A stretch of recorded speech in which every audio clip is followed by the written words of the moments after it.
जय हिंद दोस्त। हम आशा करत बानी कि अपने समन ठीक होके, मस्त होके, स्वस्थ होके, एकदम टंच होके। ठीक बा। तो हम हैप्पी अपने समन के स्वागत करत बानी अपना चैनल क्विकनेस ऑफ माइंड पर। दोस्त, आज हमनी पढ़े वाले बानी सन भोजपुरी व्याकरण। ठीक बा। जौन की आज टॉपिक बा हमनी के संज्ञा, काफी इंपोर्टेंट टॉपिक बा। इसे पूरा 5 नंबर के अपने के एग्जाम में पूछल जाई क्वेश्चन। इ वीडियो से पहले हम अपने समन के पत्र लेखन पढ़ा चुकल बानी और निबंध पढ़ा चुकल बानी। तो जाके वीडियो के देखी, प्ले लिस्ट में देखी और खोजी, वहां से पढ़ी। ठीक बा। काहे कि पत्र लेखन पूरा 5 नंबर के पूछल जाला और अपने से निबंध भी पूरा 10 नंबर के पूछल जाला। तो इ दोनों के लेके 15 नंबर के अपने के क्वेश्चन बनत बा। तो जाके फटाक से देखी, काहे कि 15 नंबर भाई कम ना होला। आज के जो हमनी के टॉपिक बाटे भोजपुरी व्याकरण में संज्ञा, सबसे पहला टॉपिक बा। ठीक बा। ऐसे पूरा अपने के एग्जाम में 5 नंबर के प्रश्न पूछल जाए, पूरा का पूरा 5 नंबर के पूछल जाए। तो 5 नंबर बहुत ही इंपोर्टेंट बा। अगर अपने सेंटअप एग्जाम देले बनी तो अपने को तो जरूर मालूम हुई कि कितना इंपोर्टेंट बा। ऐसे कई गो प्रश्न पूछल गई रहे। ठीक बा। आज हमने के क्रैश कोर्स के 6ठा वीडियो। चलिए देखिए अब संज्ञा। तो अपने पहले से भी पढ़त आइल बानी कि संज्ञा के कहल जाला। तो वस्तु, कोनो व्यक्ति, स्थान, नाम के इ सब का कहल जाला संज्ञा कहल जाला। देखिए अब हमने जौना शब्द से कोनो वस्तु, व्यक्ति, स्थान, गुण, धर्म आदि के बोध होए, माने जौना शब्द से कोनो व्यक्ति के बोध हो जाए, कोनो स्थान के बोध हो जाए, कोनो व्यक्ति के गुण के बारे में बोध हो जाए। ठीक बा। ओकरा के हमने का कहल जाई, संज्ञा कहल जाई। अपने पहले से पढ़त आवत बानी, एमे कोनो दोसर खास बात बा ना, माने फिर भी देखी ओकरा संज्ञा कहल जाला। ठीक बा। अब अपने के एग्जाम में इ डिफिनीशन से कोनो मतलब नहीं है। ठीक बा, कि केकरा के कहल जाला। मेन बात बा के पहचाने के। ठीक बा। देखी इ बात याद रखें, इ क्वेश्चन पूछल जाई कि अपने के संज्ञा के भेद कई गो होला। तो भोजपुरी में भी संज्ञा के 5 गो भेद होला। हिंदियों में अपने पढ़ले बनी संज्ञा के 5 गो भेद होला। इ बात जरूर ध्यान में रखें। देखी तो भोजपुरी में संज्ञा के 5 गो भेद मानल गईल बा। कई गो मानल गईल बा भोजपुरी में? 5 गो। और एक क्वेश्चन प्रत्येक साल पूछल गईल बा कि संज्ञा के कई गो भेद होला। तो भाई याद रखी 5 गो। ठीक बा। जातिवाचक, व्यक्तिवाचक, भाववाचक, द्रव्यवाचक और समूहवाचक। ठीक बा। चलिए अब ऐसे 5 क्वेश्चन अपने से पूछल जाए अपने के एग्जाम में। अभी बताइए ना 5 क्वेश्चन। एक क्वेश्चन जातिवाचक से, एक व्यक्तिवाचक से, एक भाववाचक से, एक द्रव्यवाचक से और एक समूहवाचक से। कौनो साल के पेपर उठा के देख ली, में अपने के जरूर देखे के ई मिली बात। ठीक बा। क्वेश्चन तो ध्यान दे। पहले हमने समझन सन जातिवाचक संज्ञा का ना कहल जाला। अगर वीडियो अच्छा लगा था तो भाई एगो लाइक तो बनत बा। अपना भाई खातिर एक प्यारा सा कमेंट जरूर करिए जा। ठीक बा। देखो, जौना शब्द से कौनो वस्तु का, माने जौना शब्द से कोनो वस्तु का होके जाति भर के बोध हो, जाति भर के बोध होए, ओकरा जातिवाचक संज्ञा कहल जाला। कौनो शब्द से उ जाति भर के बोध हो जाए, ओकरा के जातिवाचक संज्ञा कहल जाला। जैसे अगर कहीं हम आदमी, देखिए आदमी कहला से पूरा माने जितना भी धरती पर व्यक्ति बा, आदमी बा, सब केहू के बोध होला। ठीक, एक आदमी के तो नहीं हो सकत। अगर हम कह देती राम, तो देखी राम तो संज्ञा है लेकिन जातिवाचक ना है। काहे कि एमे एगो व्यक्ति के नाम के बोध होता। तो एगो व्यक्ति के नाम के बोध होता तो एकरा के जातिवाचक हमनी नहीं किसन कह सकत। ठीक बा। डायरेक्ट आदमी अगर हमनी बोलत बानी सन तो पूरा आदमी जात के बोध होता इस शब्द से, ऐसे एकरा के हमनी जातिवाचक कहल जाई। देखी गाछ, जैसे गाछ अगर नाम रखल जाए तो पूरा समस्त गाछ के बोध होई, यही से हमने एकरा कहल जाई जातिवाचक। ठीक बा। देखिए अब यही से नाम रखने में अगर अपने फल, तो फल कहला से सभी तरह के फल के बोध होता। जैसे आम के होके, लीची के होके, अंगूर के होके, सेब होके, केला होके, माने सभी फल के यहाँ बोध हो जाता। सिर्फ फल कहला से तो ये हमने के का हो जाई, जातिवाचक संज्ञा हो जाई। अब बात नदी, नदी भी क्या हमनी के जातिवाचक संज्ञा है। काहे कि नदी के नाम लेनी पृथ्वी पर जितना भी नदी बा सभी नदी के बोध हो गई। ठीक बा। चाहे गंगा होके, यमुना होके, सरजू होके, जितना भी नदी बा सभी नदी के बारे में बात हो गई। तो नदी का कहा हमनी के जातिवाचक संज्ञा कहल जाई, जौना से पूरा जात के बोध होता। जैसे गांव, अगर गांव अपने कहतानी तो बहुत सारा गांव के बोध होता, कोनो भी गांव होके सारा गांव के बोध हो जाता, तो एक कहलिए हमने जातिवाचक संज्ञा वगैरह वगैरह के मतलब कि और भी बातें जो उनकी जातिवाचक संज्ञा हो जाई। जैसे अपने का कहें, अगर गाय कहली, गाय भी का है जातिवाचक संज्ञा, सारा गाय के बारे में बोध हो जाता है हमें, ठीक बा।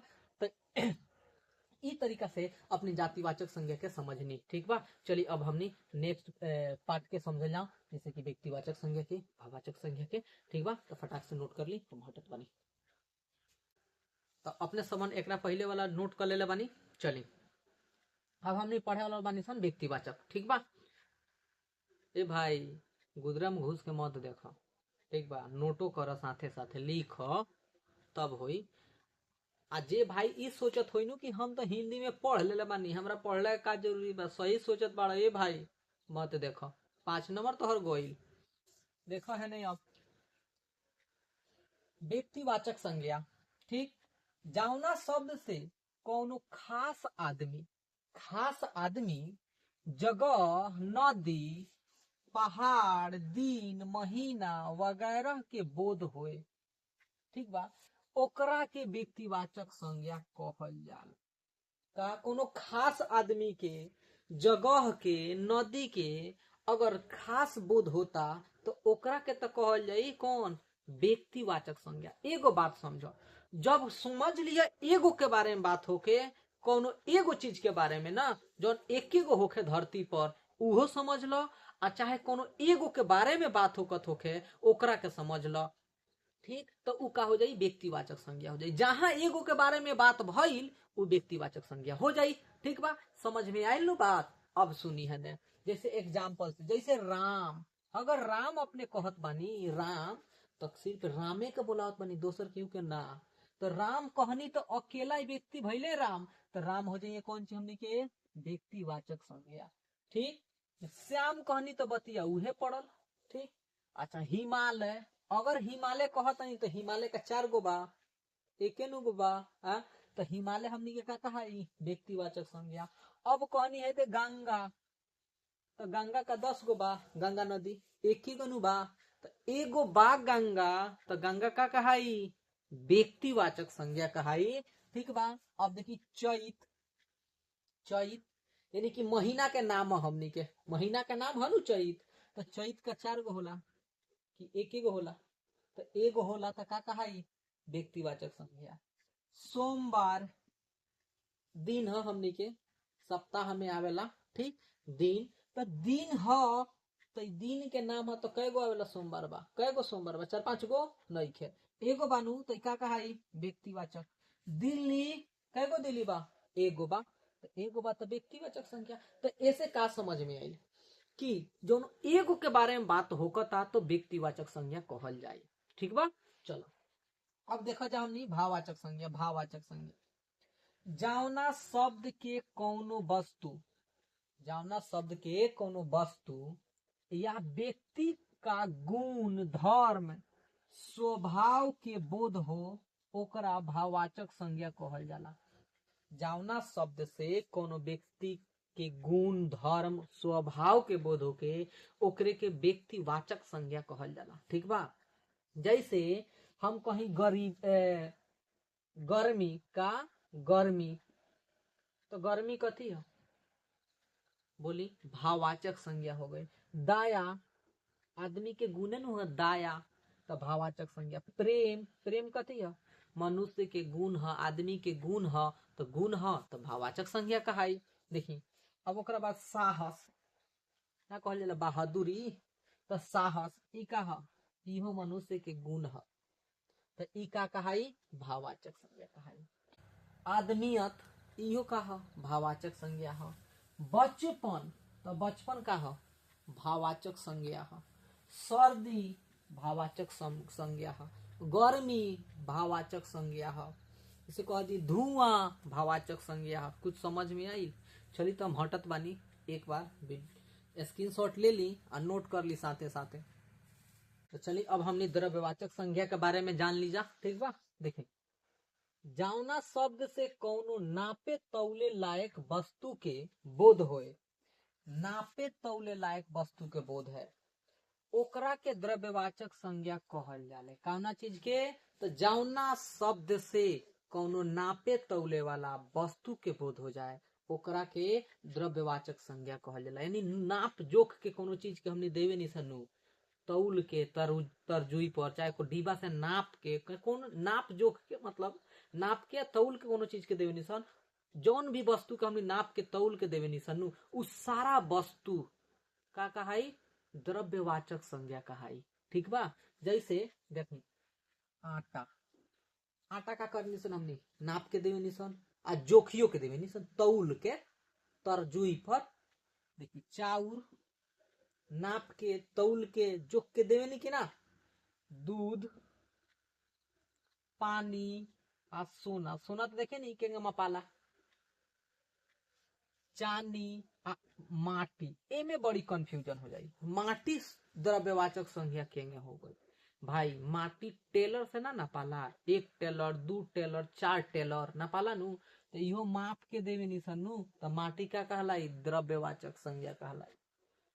चीनी नाप जोख के दियाला, लोहा इहो जोख के मिलेला, तो इहो का कहलाई? द्रव्यवाचक संज्ञा। यानी कि जौन भी वस्तु नाप के जोख के तौल के दहल जाला चाहे लेवल जाला ना ओकरा के द्रव्यवाचक संज्ञा कहल जाई।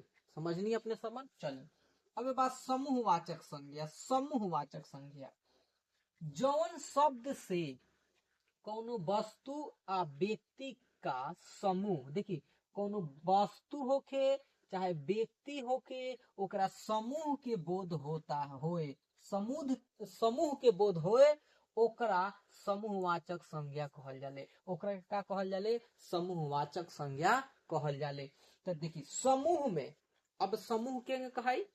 देखी जैसे बरियात, तो बरियात में का एक आदमी जाला, पूरा मिल के जाला, तो बरियात समूह हो गई। जैसे गरोह, गरोह यानी कि गिरोह, तो गिरोह का में एक आदमी रहेला, एक आदमी से बहुत अधिक रहेला भाई, 2 गो 4 गो 5 गो 10 गो, तो गिरोह का हो जाई हमनी के समूहवाचक हो जाई। यानी जौना में समूह में लोग रहे, एक से अधिक लोग रहे ओकरे के त गिरोह कहल जाई। ठीक बा? देखी फौज यानी कि सेना, हिंदी में पढ़ लो हम अपने सेना, तो फौज, फौज में का एगो सैनिक रहेला, बताई एगो सोल्जर रहेला ना, तो फौज का कहाई? समूहवाचक समूहवाचक संज्ञा कहलाई। देखी ओकरा बाद में देखी झुंड, झुंड, झुंड का है? समूहवाचक संज्ञा है। काहे कि झुंड में एगो व्यक्ति थोड़े रही, बताई। साभा, आ साभा का एक आदमी के बैठला से साभा लग जाई, जब तक ले एक से ज्यादा आदमी ना बैठे, 2 आदमी 4 आदमी 5 आदमी, ओकर के हमनी साभा नहीं किसन कह सकत। भीड़, भीड़ में का एक आदमी अकेले खड़ा होकर पूरा भीड़ लगा दी, जाम लगा दी, बताई तो ना लगी। तो जाम यानी कि भीड़ ई कथी हो? समूहवाचक संज्ञा है। एक से ज्यादा आदमी जब खड़ा रही तो भीड़ लग जाए। अच्छा देखी अपने सुनी कि जात बानी अपने से केहू कहलक हो भाई हुआ बड़ी भीड़ लागल बा, कथी के भीड़ लागल बा? देखल कि ना देखल? आ अपने गई देखे के फिर में कि हम ना देखनी है, आ जाके देखी तो अकेले एक आदमी है खड़ा बा, तो ओकरा के भीड़ कहल जाई? ना कहल जाई। वहां 10 आदमी 20 आदमी रही तो ओकरा का कहल जाई? भीड़ कहल जाई। देखी लहेड़ का हो? समूहवाचक संज्ञा हो। थोका, कोनो चीज थोके होके गोटा एक चीज जगह ओकरा का कहल जाई? थोका। जैसे बहुत सारा चाबी एगो में लगावल होके, तो चाबी के गुच्छा उ का हो? हमने के समूहवाचक संज्ञा हो गई। ठीक, तो हम आशा करत बानी कि अपने सबन के वीडियो अच्छा लागल हुई। ठीक बा? जैसन भी लागल होके, अच्छा लागल होके, खराब लागल होके, अपना कमेंट बॉक्स अपने सबन खातिर तो बढ़ले बा, ओमे कमेंट करके जरूर बताई। आ अच्छा लागल होके तो अपना भाई खातिर एगो लाइक प्यारा सा कमेंट दे दे हैं। ठीक बा? फिर मिल जी हमनी कोनो नेक्स्ट टॉपिक के साथ में इम्पोर्टेंट होके जौन एग्जाम खातिर, तब तक खातिर अपने सबन से हम विदा लेत बानी।